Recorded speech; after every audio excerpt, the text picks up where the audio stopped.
Overview ले लीजिए और पेपर में क्या आएगा कैसे आएगा वो भी आपको देख लेना है 30 सेकंड के अंदर। पेपर में जो चीज आएगा इसका फॉर्मूला, पहली चीज अभी जो फॉर्मूला निकल के आएगा दो तरीके के होता है। पहले ब्रीफ ओवरव्यू ले लीजिए और पेपर में क्या आएगा कैसे आएगा वो भी आपको देख लेना है 30 सेकंड के अंदर। पेपर में जो चीज आएगा इसका फॉर्मूला, पहली चीज अभी जो फॉर्मूला निकल के आएगा दो तरीके का इंडक्टेंस होता है, एक होता है सेल्फ इंडक्टेंस सिंगल कॉइल और एक होता है म्यूचुअल इंडक्टेंस। ठीक है ना, self inductance and mutual inductance. तो अभी आपको तुरंत समझ में आ जाएगा क्या है सेल्फ इंडक्टेंस, क्या है म्यूचुअल इंडक्टेंस। बस थोड़ा सा ध्यान ये देना है कि इंडक्टेंस रियलिटी में क्या है, क्योंकि रियलिटी में इंडक्टेंस कुछ भी नहीं है। It is only a proportionality constant rate of change of flux के बीच में और rate of change of current के बीच में। थोड़ा सा ध्यान ये देना है कि देखिए पीछे पढ़ाया हुआ है मैंने, बस लिंक करना है, चीजों को कनेक्ट करना है। तो करंट है, अब करंट की वजह से क्या आता है, फ्लक्स आता है। कहाँ पे फ्लक्स आता है, क्योंकि करंट ही क्या रोल अदा करता है, I plays a important role in generation of magnetic flux. क्योंकि आप पढ़े हुए हैं पीछे मैग्नेटिक फ्लक्स कैसे बनता है, rate of change of current. ठीक है ना भाई, करंट से आएगा क्या, मैग्नेटिक फील्ड।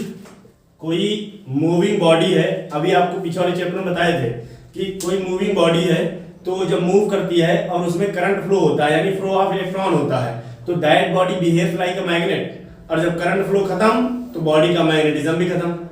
इस पे पढ़े हुए हैं ना, चार तरीके का मैग्नेट है, एंटी फेरो पैरा और उसके बाद डाया, ये सब नेचुरल फिनोमेनन से मिले हुए हैं।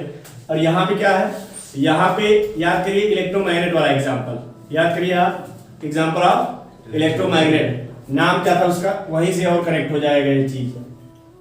इलेक्ट्रोमैग्नेट यानी इलेक्ट्रॉन की वजह से पैदा होने वाला magnetism is called electromagnet. Clear, with the help of electricity if any body, metallic body, I am not talking about non metallic body, ठीक है ना, क्योंकि नॉन मेटेलिक बॉडी के अंदर इंडक्शन होता है, इंड्यूस्ड चार्जेस होते हैं। और in comparison to non conducting body and conducting body, induced charge जो है वो क्या करेगा, इंड्यूस्ड चार्ज इतना पावरफुल नहीं होता है। बात समझ आ रही ना, जैसे हारे हुए एमएलए और जीता हुआ एमएलए सेम वही केस है। यहाँ पर हारा हुआ एमएलए किसी काम का नहीं है, या एमपी एमएलए कुछ भी, उसकी कोई वैल्यू नहीं है, बोगस है वो, BOGUS बोगस। और जीता हुआ एमएलए क्या है, पावरफुल है, पॉलिटिकल पावर है उसके पास।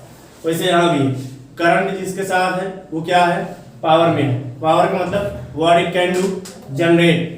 क्या चीज जनरेट करेगा, मैग्नेटिक फील्ड जनरेट करेगा। कहाँ पे, ये मैग्नेट है इसके चारों तरफ, ठीक है ना, मैग्नेटिक फील्ड जनरेट करेगा।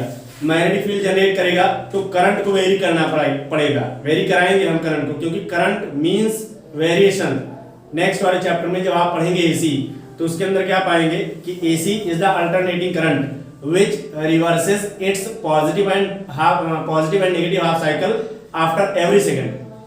हर सेकंड में वो पॉजिटिव नेगेटिव हाफ साइकिल को क्या करता है, चेंज करता है। समझ में आ रही बात ना, कोई डाउट तो नहीं है किसी को, ठीक। अब इलेक्ट्रोमैग्नेट की बात कर लेते हैं। तो मैंने आपको बता दिया इलेक्ट्रोमैग्नेट क्या है, फिर मैग्नेटिक फील्ड जनरेट होगी, मैग्नेटिक फील्ड के बाद मैग्नेटिक फ्लक्स जनरेट होगा। अब पूरा गेम यही है, इंडक्टेंस का ब्रीफ ओवरव्यू देना अगर है तो इंडक्टेंस क्या है, दोनों को आप डिफरेंशिएट कर दीजिए, di/dt, नीचे d∅/dt। तो rate of change of electric current is directly proportional to rate of change of what, magnetic flux. यानी मैग्नेटिक फ्लक्स में तभी चेंज आएगा जब किसमें चेंज आएगा, करंट में। करंट में चेंज आने का मतलब, अगर मैं ये शब्द यूज कर रहा हूं, if I am speaking that word in change, change means only one thing, जो पहले था उससे बदल जाना है, that is called simple change. ठीक है ना, पहले जो था उससे बदल जाना। बदल जाने का दो प्रक्रिया होता है, या पॉजिटिव साइकिल में चले जाना या नेगेटिव साइकिल में चले जाना। This is also for human beings. Human being के लिए भी, आप स्टूडेंट हैं आपके लिए भी, मैं टीचर हूं मेरे लिए भी। क्लियर, चेंज का मतलब क्या है, एक कांस्टेंट पोजीशन पे ना टिके रहना, दैट इज कॉल्ड चेंज। और अब आपके मन में सवाल आ सकता है, मैं आपको होमवर्क भी दूंगा आज कि पता करके आइए कि अगर ये डीसी है, if there is involvement of DC, then does there will be change in inductance, या इंडक्टेंस पैदा होके आएगा, अगर डीसी आएगा तो देखिए मजा आएगा आपको, ऐसे सवाल और इंटरेक्शन आपको बुक में नहीं मिलेगा। आप फीस देते हैं, यहाँ पढ़ते हैं मुझसे, तो कुछ ऐसा सीख के जाइए कि कभी भी कहीं पर बोलिए, कॉलेज में, इंस्टीट्यूट में, तो आपका दबदबा बरकरार रहे, ठीक है ना। सिर्फ यही चीज है, और बाकी पढ़ाने के लिए सब कोई पढ़ता है और पढ़ाता भी है, but something is there in everyone and I am teaching you like that. di by dt, di by dt means rate of change of electric current. तो क्वेश्चन यही है मेरा कि does there will be involvement of DC current, what will happen? DC current होगा तो क्या होगा, आप पता करके आइए प्लीज, और मुझको याद दिला करिए कि ये चीज है, ऐसे आपने पूछा था, आ जाएगा, और नहीं आएगा तो मुझसे पूछा करो। दिमाग को थोड़ा एक्सरसाइज कराओ ना, 1 2 3 ऐसे करके मत पढ़िए आप 1 2 3 कि हमने पढ़ा दिया आप पढ़ेंगे। बचपन में आपने वही पढ़ा। अगर किसी बच्चे को पैदा होते ही उसको जंगल में डाल दिया जाए तो 1 2 3 नहीं जानेगा, ABCD नहीं जानेगा। लेकिन ठीक है, एजुकेशन सिस्टम वैसे ही है, तो फिर क्या किया जाए। फॉलो भी बताता हूँ। D I by D T is directly proportional to D phi by D T. अब क्या किया जाएगा यहाँ पर, देखिए इधर, जब ये चेंज हटेगा तो D I by D T यानी rate of change of current equals what, something constant. यहाँ क्या आएगा, कांस्टेंट आएगा। अब वो डिपेंड करता है कि आप सेल्फ निकाल रहे हैं, म्यूचुअल निकाल रहे हैं। मैं आपको एक बेसिक अंडरस्टैंडिंग दे रहा हूँ कि proportionality constant equals to D phi by D T. Clear है? तो D I by D T rate of change of current will give you EMF. तो याद करिए ईएमएफ क्या था, E equals minus D phi by D T, opposite direction. याद करिए Lenz law, ठीक है ना। जिसने इसको जनरेट किया, किसने जनरेट किया, rate of change of flux ने। किसने, किसका विरोध किया, जो जनरेट हुआ है। ईएमएफ को जनरेट करने वाला कौन है, flux, rate of change of flux. अब rate of change of flux generate किया है इसने, ठीक है ना। अब इसी का विरोध कर रहा है, तो लेंज लॉ क्या है, विरोधाभास है एक तरीके से, ठीक है ना। The person by which it is being generated, it is opposing that person. Clear? कोई डाउट? कनेक्टिविटी समझ में आ रही है, इंटरकनेक्शन समझ में आ रहा है। बहुत छोटा टॉपिक है और बहुत आसान टॉपिक है, लेकिन न्यूमेरिकल आसान नहीं आता है। इस बात को मैं आपको क्लियरली एकदम बता देता हूँ। क्यों नहीं आसान आता है, क्योंकि अभी आप फॉर्मूला पढ़ेंगे, m इक्वल्स इतना l mu naught mu 1 mu 2 mu r square. अब वहां से कनेक्शन किसका है, पीछे वाले चैप्टर का, चैप्टर नंबर 4 मैग्नेटिक फील्ड में आपने वहां पढ़ा है क्या, सॉलेनॉइड। सॉलेनॉइड पढ़ा है और उसका फॉर्मूला पढ़ा है, क्या बोलते हैं, एम्पियर सर्किटल लॉ। अगर आपने एम्पियर सर्किटल लॉ पढ़ा है तो वहां फॉर्मूला आता है म्यू नॉट एन आई। पूरा गेम वही है, पूरा गेम वही है, एम्पियर सर्किटल लॉ वाला। अब इसीलिए आपको बोलता हूं कि रिवाइज किए रहिए। सब कुछ हल्का है और सब कुछ वजन है, depending on the situation and depending on the task told by me. If you are following, if you are doing, then you will achieve the target, nothing else will happen. If anything else happen, I am here to handle that. Clear? Okay? Yes, yes. Now, just come to the first topic. अब देखिए इधर दो बातें हैं। यहाँ से आपको कुछ पिक्चर क्लियर हो रही होगी कि सेल्फ इंडक्टेंस की बात कर रहा है। पूरा गेम किसका है, कॉइल का। सेल्फ इंडक्टेंस का मतलब सिंगल कॉइल का इन्वॉल्वमेंट। उसी में करंट को वेरी कराएंगे। वेरी कराने का मतलब पहले 5 एम्पियर था, फिर 50 हो गया, फिर 50 से नीचे आ गया 49 हो गया। That is there. तो जब करंट इसमें वेरी कराया गया तो क्या चेंज हो जाएगा, मैग्नेटिक फ्लक्स चेंज हो जाएगा, ठीक है ना। Next mutual inductance. म्यूचुअल का मतलब आपसी होता है, समझ में आई बात, आपसी संबंध। म्यूचुअल इंडक्टेंस, आप म्यूचुअल का मतलब इन बिटवीन 2 और more, that is called mutual. Clear?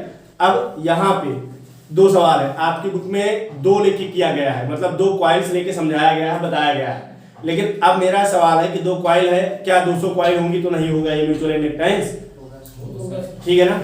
तो समझिए म्यूचुअल इंडक्टेंस में 2 लॉन्ग कोएक्सियल कॉइल्स होती है, ठीक है ना। 2 लॉन्ग कोएक्सियल कॉइल्स, बता देते हैं आपको कोएक्सियल कॉइल्स क्या होती है। What are coaxial coils?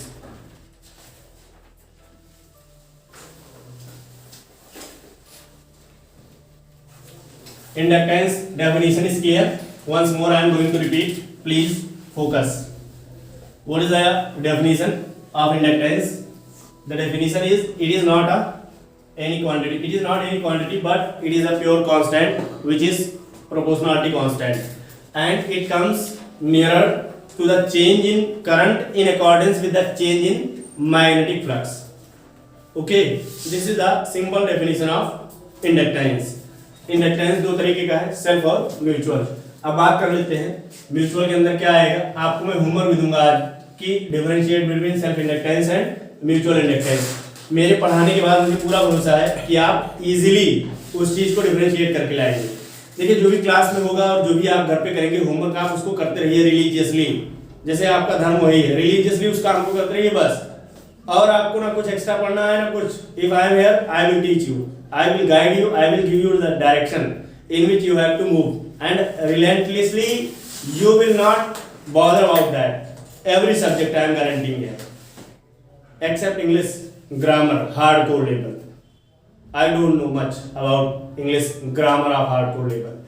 I can speak English, I can tell you how to speak English, but if you will find in that grammatical mistake, then I am here. Yes, there will be some grammatical mistake. Mutual inductance. Mutual inductance के लिए सबसे जरूरी बात क्या है? पहला one, इसमें to long coaxial coils, ठीक है ना। क्या होता है? टू लॉन्ग कोएक्सियल कॉइल्स होती हैं। समझ में आई बात? टू लॉन्ग कोएक्सियल कॉइल्स का मतलब क्या है? What is meaning of two long coaxial coils? देखिए दो लंबी कोएक्सियल जिनका एक्सिस सेम होता है, ठीक है ना। जिनका एक्सिस क्या होता है? सेम होता है। Whose axis is same, whose axis is what? Same, that is called what? Coaxial coil. Coaxial का मतलब कंबाइंड एक्सिस बोल सकते हैं आप, ठीक है ना। समझ गए? थोड़ा थोड़ा टर्मिनोलॉजी भी सीखते रहिए। इसे पेपर में मान लीजिए आपको नहीं आया हुआ है, आप समझे हुए हैं तो अपने वर्ड्स में लिख देंगे तो मार्क्स मिल जाएगा। सेल्फ इंडक्टेंस का मतलब क्या है? एक कॉइल ली गई है, single coil, suppose this is a coil. अब एक कॉइल है, इसमें नंबर ऑफ टर्न कितने हैं? Number of turns N, capital N. अब सेल्फ इंडक्टेंस जनरेट कैसे होता है? अभी आपको पीछे बताए हुए हैं कि rate of change of flux is directly proportional to what? Current. If there will be variation in current, then what will happen? Involvement of flux. Clear? Now, if number of turns is n, then क्या आएगा? n into 5 वाली भी तो होगा। एक coil से 5 flux link हुआ। हमको नहीं पता भाई एक कॉइल का मतलब क्या है। ये एक कॉइल से कितना है? 5 है। तो ऐसे करके नीचे तक कितने हैं? n। तो टोटल मल्टीप्लाई कर देंगे आप, तो n into 5 मतलब total number of flux link with the whole coil. पूरे कॉइल में कितना फ्लक्स लिंक है वो डिपेंड करेगा किससे? I से। अब प्रोपोर्शनलिटी साइन हटता है तो n into 5 equals Li, where L is called self inductance of the coil.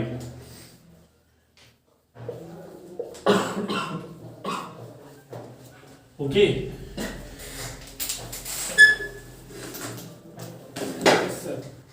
that is called what? Self inductance of the coil. Clear? अगर मान लीजिए आपको L की वैल्यू निकालनी है तो L क्या आ जाएगा? N5 डिवाइडेड बाई कितना? I। समझ में आ गई बात? बोलो भैया, कोई समस्या? Please note it down fast and after that I will declare the definition. Self inductance of the solenoid. देखिए इसमें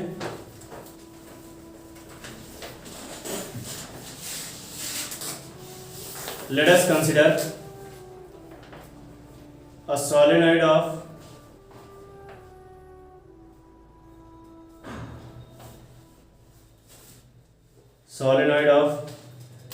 cross sectional area A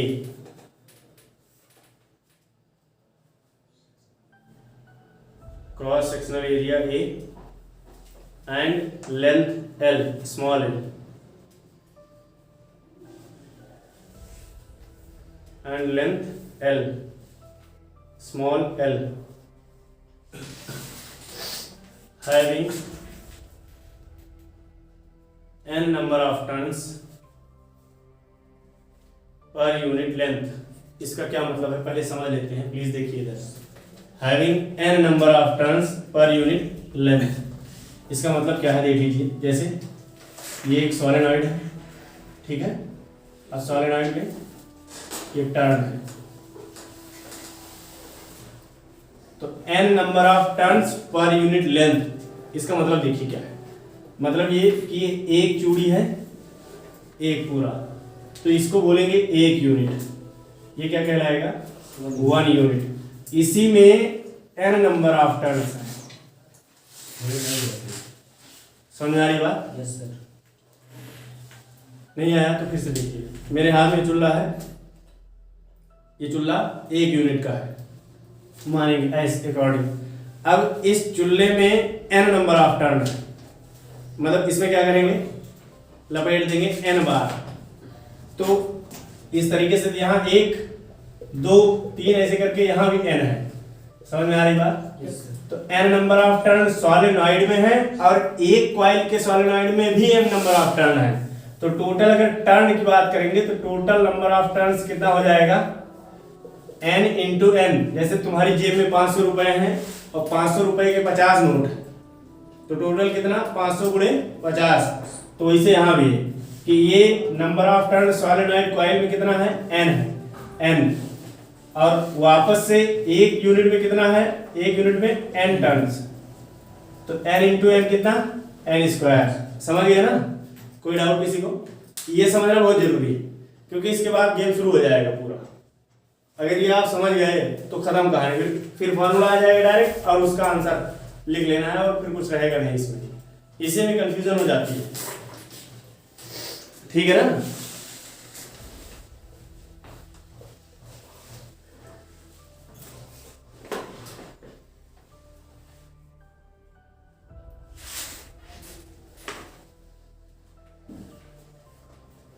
देखिए टोटल नंबर ऑफ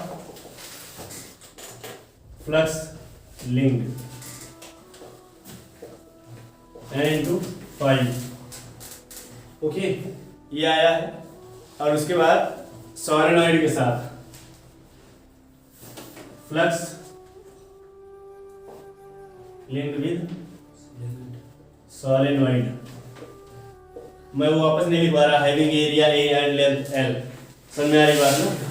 तो याद करिए कि n नंबर ऑफ टर्न है इनटू l, ये पूरा हो गया उसका सोलेनॉइड का। अब म्यू नॉट एन आई, पीछे याद करिए सोलेनॉइड अभी बताया था चैप्टर नंबर 4 वाले में, म्यू नॉट एन आई आता है ना उसका, एम्पियर सर्कुलर लॉ से आता है कि नहीं आता है? जो मैंने आपको n स्क्वायर बताया वो यही वाला n और यही वाला n मल्टीप्लाई हो जाता है। म्यू नॉट एन आई कब आता है, नंबर ऑफ टर्न उसमें कॉइल में, और n नंबर ऑफ टर्न बराबर लेंथ इतनी है, ठीक है ना? कोई डाउट होगा तो पूछ लीजिएगा।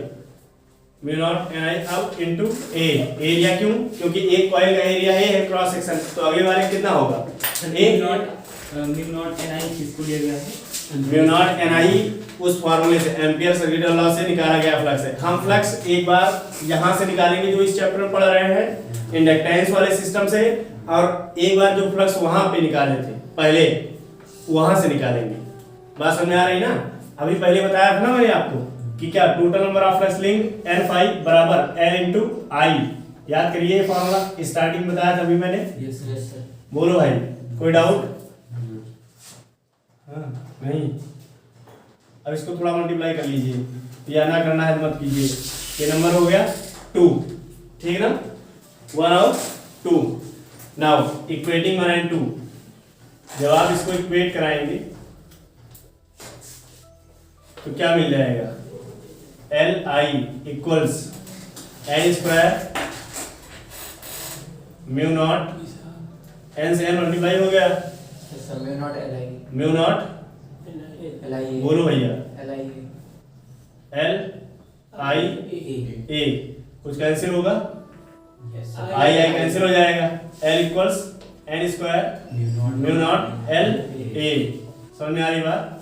ये देखिए इसके अंदर कुछ दिख रहा है आपको, बोलो भैया।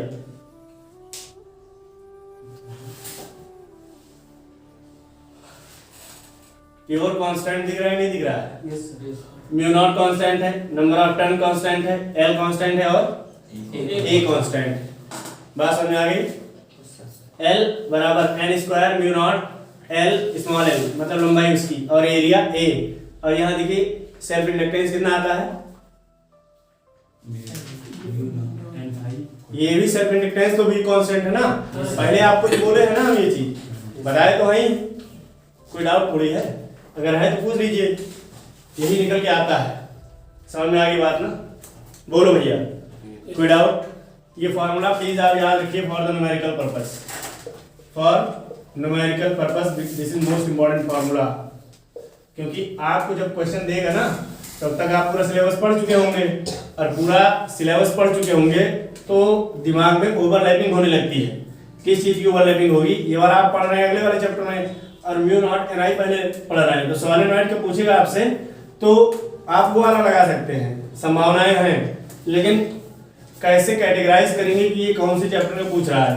वहां क्वेश्चन में जब आएगा तो आप खाली एक बात पर ध्यान देंगे कि सेल्फ इंडक्टेंस जहां लिखा होगा तुरंत झट से उसको अंडरलाइन कर लेंगे, और झट से अंडरलाइन करने के बाद क्या करेंगे? एल बराबर N square mu naught L A, याद कर लीजिए, 5 बार उनमें दोहराइए और याद हो जाएगा जल्दी से फटाफट। एनर्जेटिक होकर बैठिए एकदम आराम से, है ना?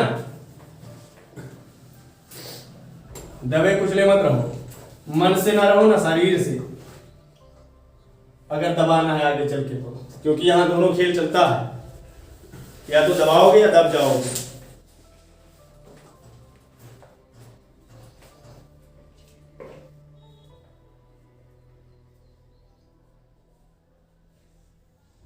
वेरी इंपॉर्टेंट क्वेश्चन, इसका आंसर आपकी बुक में है और मैं क्वेश्चन लिख देता हूं, प्लीज उसी के नीचे आप घर से करके लाएंगे, इसी बहाने बुक भी रीड करेंगे। Question number 1, why, most important question है ये, कॉन्सेप्चुअली मोस्ट इंपॉर्टेंट है, पेपर में आएगा नहीं आएगा I can not say that. Why self inductance is called back EMF. तो पहले इसका थोड़ा थ्योरी देख लेते हैं, बेसिकली क्या है बैक ईएमएफ, क्यों कहा जाता है? बैक ईएमएफ का मतलब है कि जो जनरेट किया है उसी का विरोध नहीं, उसी के डायरेक्शन में रिवर्स आ जाएगा। तो बैक ईएमएफ क्यों बोलते हैं? थोड़ा सा थ्योरी देख लेते हैं। इनर्शिया जानते हैं ना, पढ़े होंगे। इनर्शिया का मतलब a body is concentrated and it has mass, and that body that mass is called inertia of the body. Inertia दो तरीके का होता है, एक रेस्ट का होता है, एक मोशन का होता है। रेस्ट का मतलब है अभी ये स्टैंड रखा हुआ है, मैं यहाँ पर खड़ा हुआ हूँ, that is called what? Rest वाला। और मोशन का मतलब है I am moving, I am speaking, that is called inertia of motion. सब मास है, मूव कर रहा है, that is called inertia of motion. तो अब यहाँ पे देखिए, आप इसको फील कर सकते हैं, प्रैक्टिकली देखा होगा आपने कि जब कहीं पर भी ट्रांसफार्मर देख लीजिए, मैं आपको अब याद दिलाता हूँ, ट्रांसफार्मर देखिए, जो ट्रांसफार्मर लगा होता है उसके नजदीक जाइए तो वो देखिए आप उसमें आवाज निकलती है वू करके, ऐसे निकलती है ना। क्यों निकलती है? क्योंकि वहां पे कॉइल्स लगी हुई है। इन सब का एप्लीकेशन सेल्फ और म्यूचुअल का पूरा देखा गया है ट्रांसफार्मर में, एसी जनरेटर में, ठीक है ना। Transformer, AC generator, AC generator नाम ही है, जो शादी ब्याह में लगा होता है और क्या करते हैं, चालू कर देते हैं तो फिर घर को लाइट प्रोवाइड करता है ना।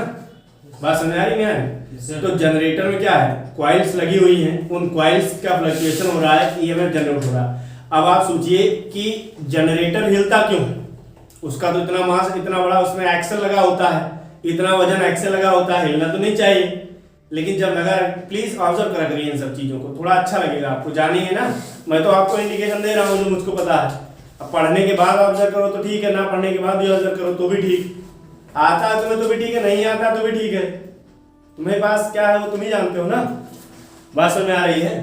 तो आप देखिए उसमें ईंटा लगाया जाता है चारों तरफ, क्यों लगाया जाता है? क्योंकि वो हिले ना, वो बैक ईएमएफ है। वहां पे क्या जनरेट होता है? बैक ईएमएफ, मतलब करंट पैदा हो रहा है और उस करंट को पैदा करने में उस बॉडी को भगा देना चाहता है जो जनरेट करना है। बात समझ आ रही है ना? इमेजिन कर पा रहे हैं भाई? देखिए ना, बॉडी हिल रही नहीं हिल रही। बैक ईएमएफ का मतलब क्या है? ईएमएफ तो जनरेट हो गया, करंट को तो फ्लो करना चाहिए। अब करंट तो फ्लो हो रहा है लेकिन रिवर्स क्यों जा रहा है? तो इसी वजह से जाता है क्योंकि there is a role of inertia. One liner answer है। अगर आपसे क्वेश्चन पूछे कि why self inductance is called back EMF, तो आप बोलेंगे कि due to the process of generation of self inductance there is generation of inertia, and inertia plays very important role since the body has mass, that's why it reverses its direction towards back। और बाकी और अच्छे से देखना है तो मैंने आपको एक्सप्लेन किया है और बुक में भी थोड़ा हुआ होगा, थोड़ा बहुत दिया होगा। Self inductance, work done in generation of self inductance. Okay, self inductance में कितना वर्क डन होगा देखिए ध्यान से, बहुत आराम से। Work done equals into displacement. Force किसकी वजह से आ रही है? ईएमएफ की वजह। ईएमएफ भी तो जनरेट हो रहा है, थोड़ा सा देखिए बस। Work done equals what? EMF यानी फोर्स। ईएमएफ क्या है? Electromotive force. तो यहाँ भी तो है इलेक्ट्रॉन को मोशन में लाने वाली फोर्स, और उसी की वजह से ईएमएफ भी तो पैदा होकर कन्वर्ट होके आपके घर में जाता है, लाइट चलती है शादी ब्याह में, है? तो अब फोर्स इनटू डिस्प्लेसमेंट, मान लीजिए आप डिस्प्लेसमेंट कितना होता है? डी आई इसलिए लिए हैं कि आई की वजह से तो चेंज आएगा। आई ही तो डिस्प्लेस हो रहा है सत्यम, नहीं हो रहा? करंट ही तो तेज धीरे हो रहा है। जनरेटर में तेल कम हो जाता है, करंट बंद गुजरने लगता है, वो तो फ्यूल वाली बात है। लेकिन आप देखिए ना कि लोड बढ़ा देते हैं, 10 बल्ब की जलने की उसकी औकात है और 20 बल्ब उसमें जलाएंगे तो देखिए ना वो फटफटाने लगता है तेज। तो वो क्या है? डिस्प्लेसमेंट है। अब डिस्प्लेसमेंट तुम्हारे दिमाग में बचपन से बैठ गया है, तुम्हारे नहीं सबके दिमाग में कि बचपन से बैठ गया वर्क डन बराबर फोर्स इनटू डिस्प्लेसमेंट। डिस्प्लेसमेंट मतलब जमीन पे चलने वाला डिस्प्लेसमेंट, वो उस जगह पर ठीक है डियर, लेकिन इस जगह पे अलग चीज। इसके 1 लाख मतलब है, जिसमें से 10-20 मुझको पता है। 1 लाख क्यों है? क्योंकि उसके आगे भी होंगे आई डोंट नो। ठीक है ना? क्लियर? नहीं आया समझ में? बोलो भैया। नाउ डी डब्ल्यू बाई, अब यहां देखिए वर्क डन में क्या आ जाएगा? D W upon D T, work done per unit time. तो electric field sorry EMF into I. Okay, आ रही बात समझ में? कोई समस्या? अब D W by D T कितना? टोटल वर्क डन बराबर एल आई, कहां से? ईएमएफ से। पीछे याद करिए जो ईएमएफ पे आया था, D five by D T, याद करिए ना। EMF equals D five by D T. मैं आपको सब चीज बताया दे रहा हूँ, कंफ्यूजन ना हो। और उसके बाद यही किसके बराबर था? Five D by D T. Five किसके बराबर था? याद करिए एल आई के बराबर था ना। तो इसको आप साइड में लिख लीजिएगा अपनी समझ के लिए। ये पूरा यही चीज है, टीचर का महत्व यहाँ और एनसीईआरटी का महत्व यहाँ, यही पे है सब चीज। इंटरकनेक्शन आपको कौन बताएगा? Please look your book and see. Direct उन्होंने क्या दिया? ये दिया है, लेकिन अब दिमाग में प्रोसेसिंग मेरे हो रही है, मैं आपको बताता चल रहा हूँ। There is a role dear, everybody has role, and कोई उसको मतलब वो नहीं कर सकता है कि हाँ उसका रोल नहीं है। If there is a role of coaching, there is a role of coaching teacher. Even I have done the coaching in every class of 12th, in every subject of 12th. Interconnection देखिए L I और D I by D T. समझ में आ रही है आपको बात? कोई समस्या नहीं है ना? बोलो भैया। अब वर्क डन यहाँ जो ऐसे देखिए आप, D W upon D T था तो सिंबल अब ये कैंसिल हो जाएगा। मैं काट नहीं रहा हूँ, ठीक है ना, क्योंकि काटा नहीं जाता है इसमें, अंडरस्टूड होता है, कैंसिल हो जाएगा। तो डी डब्ल्यू बराबर एल आई डी आई, इसका इंटीग्रेशन करेंगे 0 से लेके वर्क डन डब्ल्यू तक। विशाल समझ में आ रहा है ना? कोई समस्या होगी बताना। पीछे वाले yes you, everything is going well और not? L I D I. अब यहाँ देखिए, अब इसको इंटीग्रेट करेंगे कितना? 0 से लेके आई। एल कांस्टेंट बाहर आ गया, इंटीग्रेशन 0 से आई तक, आई डी आई। अब याद करिए जो आपको पीछे पढ़ाया था फॉर्मूला, जो स्टार्टिंग बताते हैं, x dx क्या होगा? x की पावर यहाँ कुछ नहीं है तो 1 है, तो x की पावर 1 + 1, नीचे 1 + 1। फॉर्मूला क्या लग जाएगा? इंटीग्रेशन ऑफ x की पावर n dx। इसका फॉर्मूला आता है x की पावर n + 1, नीचे n + 1। समझ में आ रही बात? बोलो भैया। नेक्स्ट l हाँ भाई, इसका बहुत काम है। अगर आप, मैं बताता हूँ वीडियो जो ना, जैसे मैथ की क्लास में भी चल रहा है, तो आप अगर 10-20 मिनट रुक के पढ़ भी लेंगे तो उसमें घाटा नहीं होगा आपका, इस बात की तो पूरी श्योरिटी है। और यही फिजिक्स में आगे आने वाले समय में लगेगा, आगे वाले चैप्टर्स में। आई डी आई है, फॉर्मूला क्या, डायरेक्ट। अब यहाँ मैं लिख देता हूँ आई 1 + 1 पावर इसकी नीचे डायरेक्ट 2 लिख देते हैं, ठीक है ना?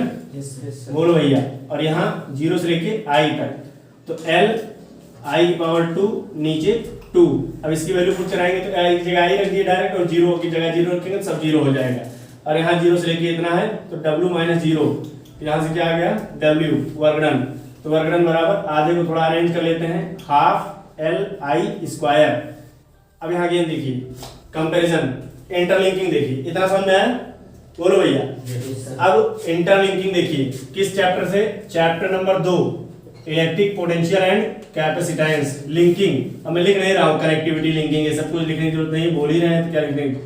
वर्गन कितना आया है, ½ LI²। तो आपसे सवाल पूछेगा कि ये वर्गन कैसे हो रहा है, और या फिर कैसे स्टोर होगा। बहुत इंपॉर्टेंट सवाल है, concept. Work done will be stored in the form of what, work done will be stored in the form of energy. Clear? किसमें होगा, एनर्जी के में, फॉर्म में। It will be stored in the form of energy, energy के form में store होगा। Interlinking देखिए, capacitance वाले चैप्टर में, कैपेसिटेंस के फॉर्म में एनर्जी कितना फॉर्मूला आया था, ½ CV², ½ QV आया था ना? Yes, sir. बोलो भैया। Yes, sir. और एक और आया था, ½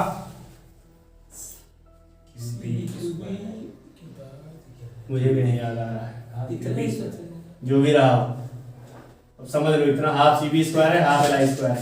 इसका कंपैरिजन देख लो, याद नहीं आ रहा है तो फिर क्या उसमें मर्जी।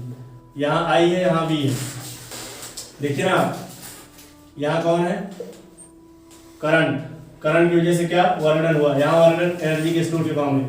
आधा कांस्टेंट यहाँ है, आधा कांस्टेंट यहाँ, यहाँ कैपेसिटर था, यहाँ क्या था, inductor. It is what, inductor, एक डिवाइस है। अब इसी चैप्टर में पढ़ेंगे LCR। क्या पढ़ेंगे डियर, LCR। L मतलब इंडक्टर, C मतलब कैपेसिटर, R मतलब रेजिस्टर। तीनों के 6 कॉम्बिनेशन बनते हैं। अब देखिए ना, 3 फैक्टोरियल है, ऐसे देखिए 3 फैक्टोरियल मैच लगा दीजिए PNC। अगर थोड़ा ऊपर चला जाएगा तो कोई रत्ती पर डरने की जरूरत नहीं है। 3 फैक्टोरियल मतलब 3 × 2 कितने कॉम्बिनेशन, 6 बने, 6 कॉम्बिनेशन। LC 1, CR 2, LR 3, फिर उसके बाद CRL 4 डायरेक्ट। अब ऐसे करके 6 कॉम्बिनेशन बनेंगे। बात समझ में आ रही ना? आप चटवा निकाल लीजिए, 5 हमने बता दिया। लेकिन इत्तेफाक से खुशनसीब हो तुम कि तुम्हारे बुक में एक को कॉम्बिनेशन नहीं। LCR का 2 होता है, एक सीरीज होता है, एक पैरेलल होता है। LCR का सीरीज और पैरेलल होता है, लेकिन आपकी बुक में सिर्फ और सिर्फ सीरीज का दिया है। मात्र 20 मिनट का काम है और आप याद हो जाएगा आपको। फिर आप जो है चौड़े होके टहलेंगे। और याद कर लीजिए, पेपर में जरूर आता है।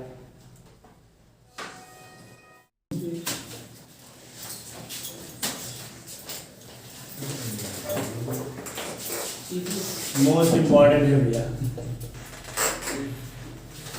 AC generator. अपना जो तरीका होगा इसको करने का, पहले उसका प्रिंसिपल, फिर उसके अंदर जो इन्वॉल्व हुए हैं इंस्ट्रूमेंट्स, फिर वर्किंग। क्लियर है? कैसे करेंगे, प्रिंसिपल, कंस्ट्रक्शन एंड वर्किंग। 3 हिस्सों में इसको डिवाइड करके सही तरीके से करेंगे, ठीक है ना? तो प्रिंसिपल समझ लेते हैं पहले क्या है। We will do in 3 system. पहले क्या, प्रिंसिपल्स, नेक्स्ट कंस्ट्रक्शन। कंस्ट्रक्शन का मतलब किससे बना हुआ है या मटेरियल रिक्वायर्ड।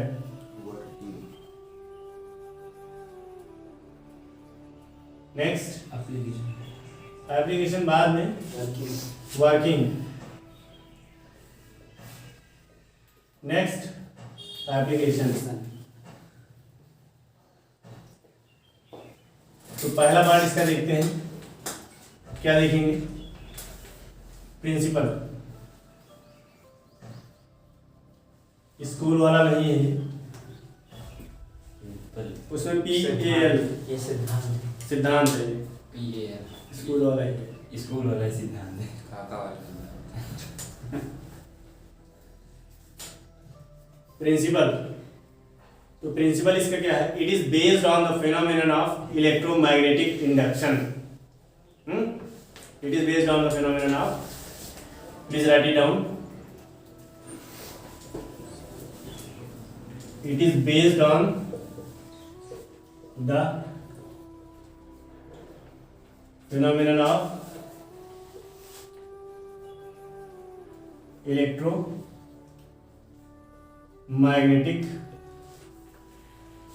इंडक्शन।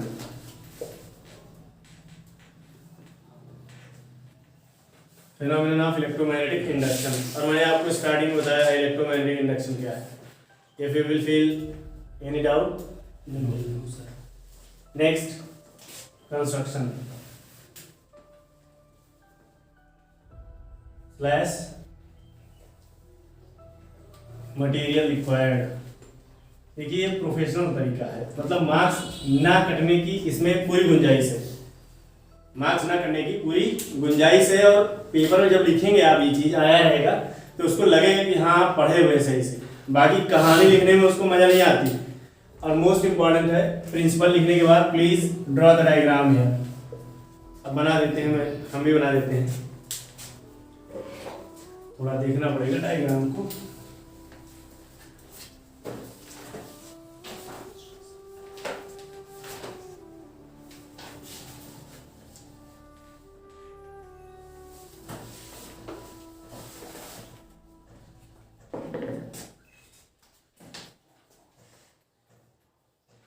ये नॉर्थ पोल है,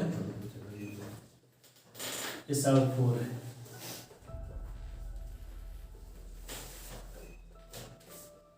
ठीक है ना? क्या है ये? North pole south pole. यहाँ जो है उसको अपन आर्मेचर बोलते हैं, जो लपेटता है, मतलब घूमता रहता है।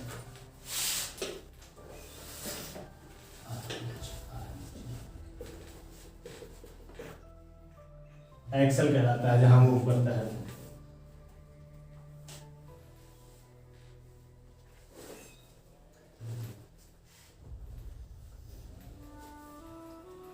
ये क्या कहलाता है? एक्सल।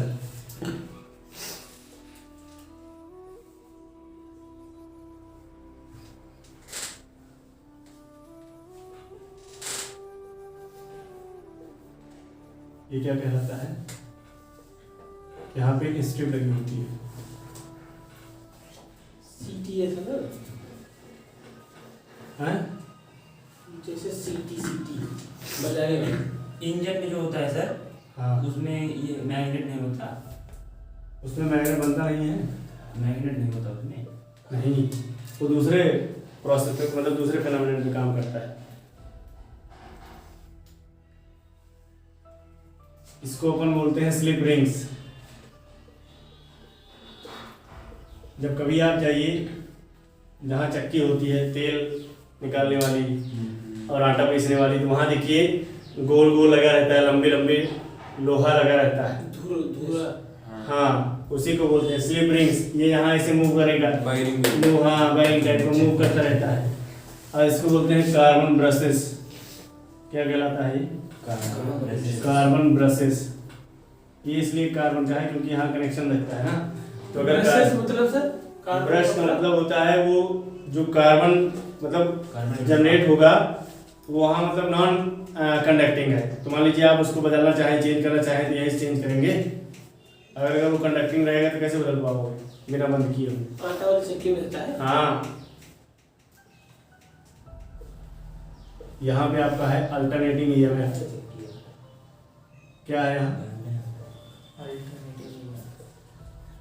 Alternating EMF. समझ गए? प्लीज कंस्ट्रक्शन में लिखिए, it consist of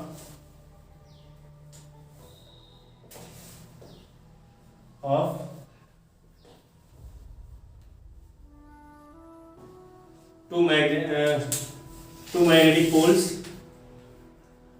It consists of two magnetic poles. अगर आपको डायग्राम याद है तो यहीं से क्लिक देना है सब magnetic poles north and south north and south. Construction जैसे टोल्स पे था वैसे है। हाँ कंसीडर अलाइन जैसे 10th में था वैसे हाँ इसको लिख लेंगे सर। लिख लोगे लेकिन लिख डालो ना तुरंत में और भी बच्चे जो मान लो एक आध लोग लिखेंगे विचार लोग। It consist of two magnetic poles north and south poles armature comma armature comma slip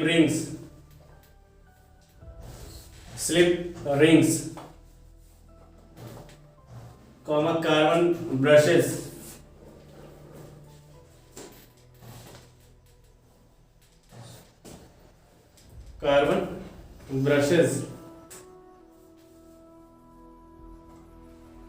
fitted with an axle fitted with an comma लगा के लिखिएगा fitted with an axle FITTED fitted with an axle AXLE axle okay. अब इसका working देख लेते हैं एक बार। ये कंस्ट्रक्शन हो गया, वर्किंग देखिए 2 मिनट में समझ लेते हैं वर्किंग क्या है।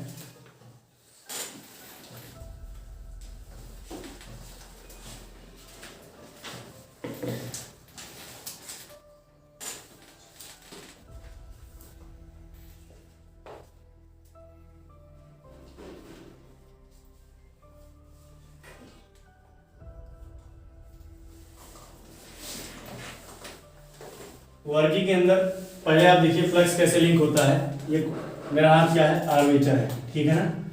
अब ये नॉर्थ पोल है, ये साउथ पोल है, ठीक है ना। नॉर्थ पोल है, साउथ पोल है।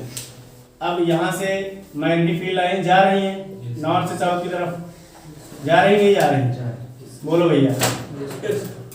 नॉर्थ से साउथ की तरफ जा रही हैं मैग्नेटिक फील्ड लाइंस।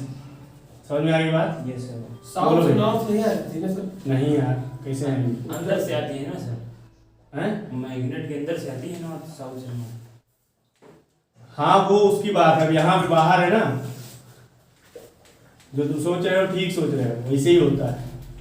अब नॉर्थ से साउथ की तरफ जा रहे हैं तो याद रखिए 2 कंडीशन होगी किसकी, आर्मेचर की। 2 कंडीशन का मतलब है, समझ में आ रहा है ना? कोई डाउट? 2 कंडीशन का मतलब है ये कॉइल है, अभी ऐसे है तो पैरेलल है, पलट जाएगी परपेंडिकुलर हो जाएगा। समझ में आ रही बात? Yes sir. देखिए ना आप, ये चीज है, ये है ऐसे, ये पैरेलल है, अभी पलट गई तो परपेंडिकुलर है। तो जब परपेंडिकुलर होगी तो मैग्नेटिक फ्लक्स लिंक नहीं होगा, ये बात आप जानते हैं। उल्टा बोल दिया मैंने, पैरेलल होगी तो नहीं लिंक होगा। निकल जाएगी। हाँ निकल जाएगी, ठीक है ना। और परपेंडिकुलर होगा तो लिंक होगा। समझ में आ रही बात? जैसे 3 बार यही है इसका गेम बस, कि when there will be rotation of the armature, when there will be rotation in the coil, then there will be interconnection with the perpendicular magnetic field of the coil। हाँ पढ़े हो पहले, ठीक, कोई बात नहीं ना। देखो इधर परपेंडिकुलर होगा तभी लिंक होगा, पैरेलल होगा तो नहीं लिंक होगा। समझ में आ रही बात? कोई समस्या? बोलो भैया। अब ईएमएफ आपको निकालना है तो यहाँ लिखिए, वर्किंग में ये सब चीज लिख देंगे ना थोड़ा सा। सिंस जो आप बोले 5e equals BA cos theta, कहाँ से आया है ये आया है मैग्नेटिक फ्लक्स वाली डेफिनेशन से। तो from Faraday loss, from Faraday's law, Faraday law क्या था, EMF equals minus D by D T of 5e, तो minus D by D T of what, 5e कितना है, BA cos थीटा। तो BA constant है ना, बोलो भैया। तो minus D by D T of BA constant, इसको इधर ले लेंगे, तो minus D by D T of cos theta. तो BA, अब माइनस भी यहाँ रहने दीजिए, अंदर तो cos थीटा क्या आता है? Sine theta minus sine theta ना, माइनस नहीं? माइनस ही होता हाँ, ये डिफरेंशिएशन है। है यस सर, इंटीग्रेशन नहीं है। हाँ, तो माइनस माइनस प्लस हो जाएगा, बी साइन थीटा आ जाएगा। यही क्या है? ईएमएफ जनरेट हुआ है कहाँ? एसी जनरेटर में। यानी आपके घर में जो करंट आता है वो इसी इक्वेशन की वजह से आता है। क्वांटिटी सर स्केलर है ना? हाँ, बोलो भैया। अब इसके बाद थोड़ा सा और लिखना है। क्या लिखना है? If there is n number of turns, NBS then n number of turns है, तब क्या होगा? and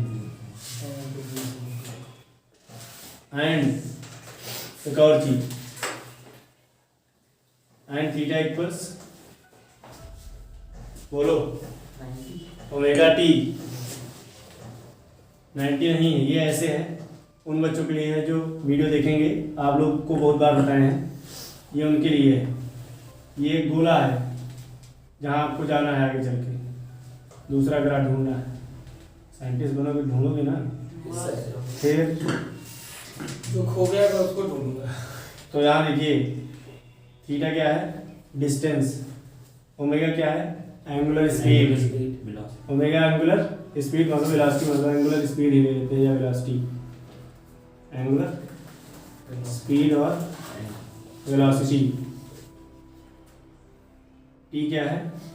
टाइम है जिसमें मूव करता है। तो याद करिए फार्मूला। तो यहाँ देखिए अब इसका पूरा टोटल मूवमेंट कितना है? Theta degree, 360 degree.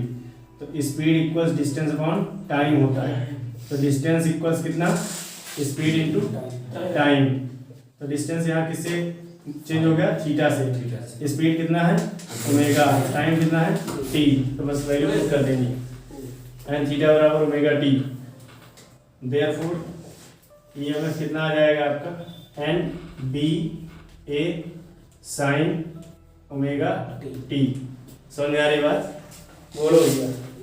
एन मतलब सर नंबर ऑफ टर्न्स। और ये ओमेगा टी हमको यहाँ मतलब उल्टा पुट करना था, यहाँ cos थीटा की जगह पुट करना था ये चीज। तो अच्छा दोबारा डिफरेंशिएट हो जाएगा तो ओमेगा भी आ जाएगा, ठीक है ना? After putting this value of theta here, तो ये आपका जो निकल के आएगा वो साइन ओमेगा टी आएगा और ओमेगा बाहर मल्टीप्लाई हो जाएगा। थोड़ा चेंज कर लेना, कोई दिक्कत नहीं है इसमें, ठीक है ना? बोलो भैया। Yes sir. तो ईएमएफ इक्वल्स एन बी ए ओमेगा साइन ओमेगा टी। समझ में आ गई बात? ठीक ना? नोट कर लीजिए इसको।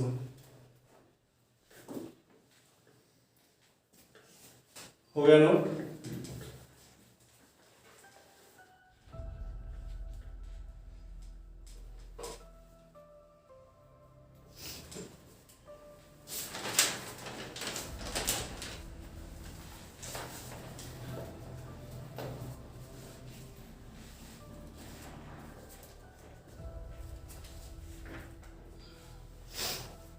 मिटाए? हाँ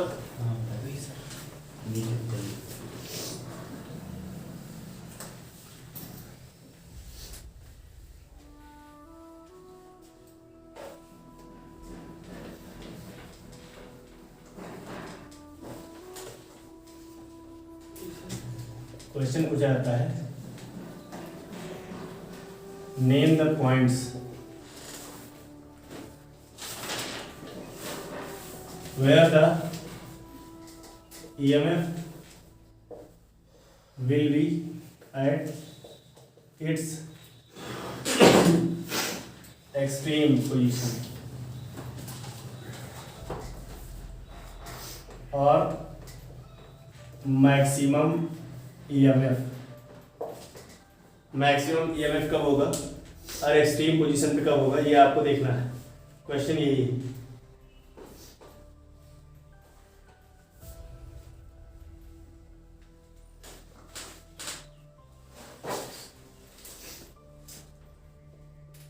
तो उसका आंसर में पॉइंटर के फॉर्म में लिखेंगे।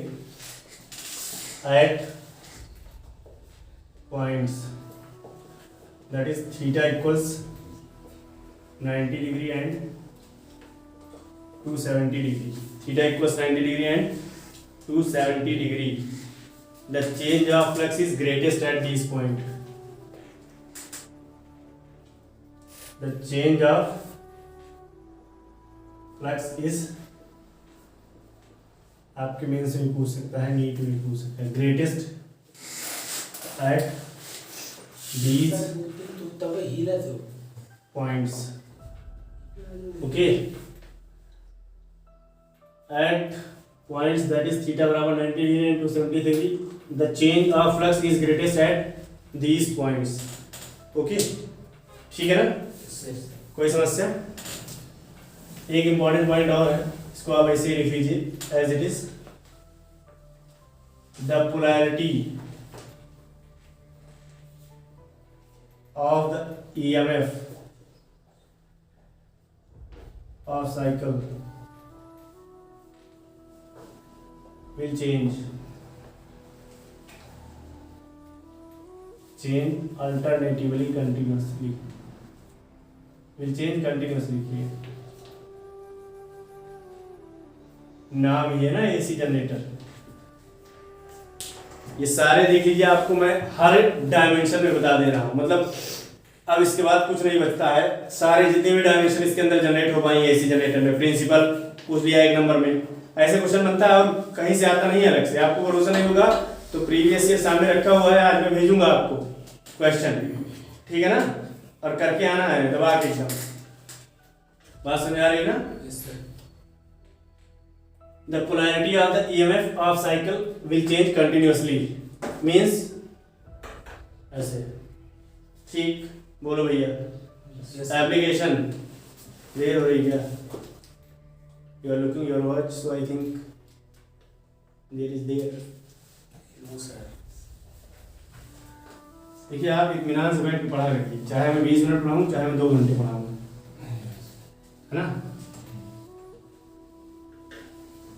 सुकून से पढ़िए, आपको अच्छा लगेगा. पहली चीज अच्छा लगने की बात छोड़ दीजिए, आप फायदा ही तो है, नुकसान थोड़ी हो रहा है. बकवास थोड़ी कर रहे हैं हम, कोई इसलिए बता रहे हैं आपको. चलो कोई बात नहीं, हो जाता है. बोरिंग लग रहा है पानी में पीना क्या. चलिए देखिए इधर सारे हर डायमेंशन मतलब एग्जामिनर. अब जो मुझसे छूट रहा है वो क्या है? सिर्फ numerical. That is your part. जो छूट रहा है that is your part, numerical. I told you. Right now I am going to ask some applications of AC generator. Write down by your own. Some you put on the Google, you will get to know so many applications. Some applications of AC generator. और इसी के लगे हाथ पता करके आइए carburettor क्या होता है. सब कुछ पता करके आना इसके बारे में. कोई क्लास कुछ सिलेबस नहीं है, नॉलेज के लिए एक्सट्रीम पोजीशन है. पता करके आइए. एक extra homework. What is carburettor?